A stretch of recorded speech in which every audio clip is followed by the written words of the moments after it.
For my oral history project, I decided to interview my grandma Patsy Moran. My grandma Patsy has experienced many things in life that have had an impact on our family today, but one of the main things was 9/11.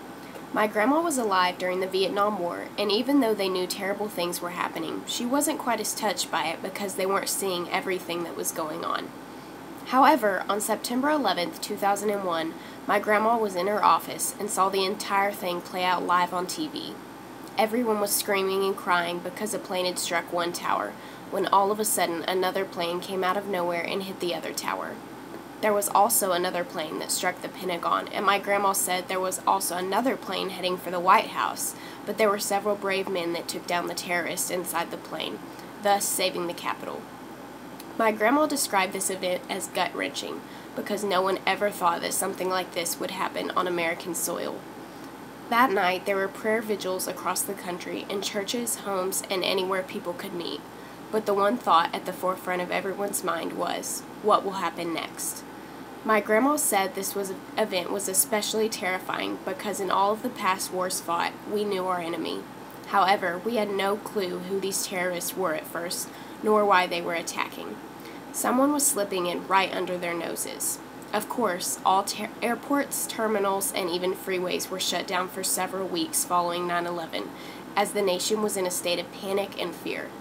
My grandma said she was very worried for her family because she thought her sons might have to go to war if it was declared. Terrorism was on the forefront of everyone's mind, and no one felt safe like they used to. I can only imagine how different my own life would be if my grandma had been right and my dad did have to go to war following 9/11. Would I even have a father today? And even if he did live, would he still be the same person?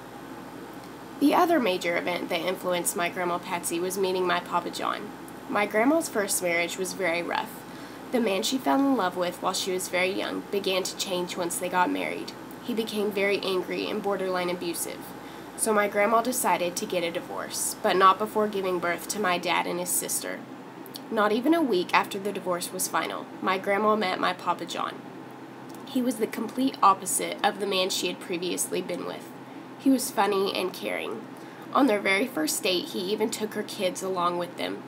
My grandma fell in love right off the bat.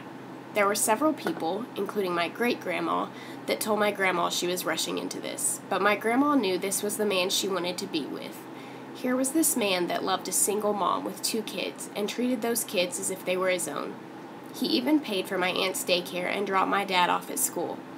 Once they were married, my Papa John took on even larger roles with my dad and his sister, coaching my dad's pony league and helping with my aunt's Girl Scout troop. He was always there for my grandma and her 2 kids. My grandma describes this time as being a happy family. They were financially secure, he made time for the kids, and he made every day exciting. Once grandkids started being born, Papa John welcomed them into the family as well. Many of my fondest memories involve spending time with him and my grandma Patsy.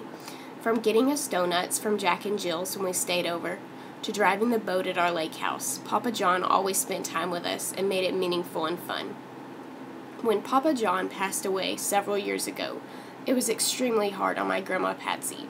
All of a sudden, the man that she had been married to for many years and loved was suddenly taken from her. When my Papa John passed away, things changed for everyone. But we are all so blessed to still have the happy memories with my Papa John. His life taught all of us that you can never take one single day for granted and to make the most of every moment by spending it with the people you love.